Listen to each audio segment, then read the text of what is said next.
भाई साहब, कोरिया में 6 साल गुजारने के बाद मैंने एक सबक बहुत महंगा सीखा है। बुसान में पैदल चलने की गलती कभी मत करना। दोस्तों, जिस शहर के नाम में ही बस का जिक्र हो तो समझ जाओ कि कुछ गड़बड़ है। ये शहर जगह जगह कभी बहुत ऊंचा तो कभी मेरे दोस्तों की तरह बहुत नीचा दिखा देता है। हफ्ते का दिन हो और धूप भी निकली हो तो मेरे अंदर का जादू जाग उठता है। मैंने भी अपने दोस्तों को कॉल कर दी कि कहीं घूमने चलते हैं। सबने टोपी करा दी। मगर आज आपके भाई के अंदर ना बहुत जोर का डोरा द एक्सप्लोरर आ रहा था। पेट्रोल की प्राइस देखी तो दोस्तों का डिसीजन सही लगा, पर बात अब बहुत आगे बढ़ चुकी थी। मैं 45 किलोमीटर का सफर करके बुसान आ चुका था। खैर, अब क्या ही हो सकता है। मैं आया हूँ आज बुसान के मशहूर दाग बदगोल गाँव में। नाम थोड़ा अजीब था, पर अब आए हैं तो एक्सप्लोर कर कर ही जाएंगे। गांव के स्टार्ट में एक बहुत ही एस्थेटिक सा कैफे नजर आया तो मैं वीडियो बनाने लगा। तभी वहां का मैनेजर बोला कि यहाँ पर फ्री में वीडियो बनाना मना है। भाई साहब, बात यहाँ पर अब ईगो पर आ गई थी। मैंने भी अपना क्रेडिट कार्ड निकाला और उस कैफे का सबसे सस्ता अमेरिकानो ले लिया। सोचा कॉफी पीते हुए एक वीडियो बना लूं, दोस्तों को जलाऊंगा, पर इस कॉफी ने तो मेरा ही मुंह जला डाला। मैं अब आगे जा ही रहा था तो मुझे चढ़ाई दिखाई दी,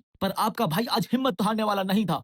2 कदम चढ़े तो फिर टांगों ने जवाब दे दिया और कल्टी मार ली। थोड़ा आगे गया तो यहाँ पर छोटे बच्चे खेल रहे थे। मैंने भी बोला हट जाओ, आज कच्चे का इन्फ्लुएंसर आया है। यहाँ तक सब ठीक था, लेकिन अब बारी आती है सीढ़ियों की। हिम्मत कर कर 2 सीढ़ियां चढ़ी, फिर 10 सीढ़ियां चढ़ी, फिर 20 सीढ़ियां चढ़ी, फिर मेरे फेफड़ों ने जवाब दे दिया। गलियां पतली होती गई, दीवारें फुल आर्ट से भर गई। पूरे विलेज में सिर्फ मैं अकेला ही घूम रहा था और सुकून की तो कोई इंतहा ही नहीं। और यहाँ मुझे मेरे प्यारे से फॉलोअर्स भी दिखे। इस पॉइंट पर मुझे एक अंकल बोले, रुको तुम्हारी मैं फोटो ले देता हूँ। मैंने भी बोला शुक्र है कोई इंसान तो मिला। फोटो ली और अगले ही पल अंकल ऐसे गायब हो गए जैसे मेरे दोस्त मुझसे पैसे उधार लेकर हो जाते हैं। आप यकीन नहीं करोगे कि इस पूरे विलेज में मुझे सिर्फ बूढ़े दिखाई दिए। बूढ़े तो वो थे मगर हालत मेरी बुरी नजर आ रही थी। यहाँ थोड़ी देर धूप में खड़े होकर मैंने इस जेब्रा भाई से बातें की।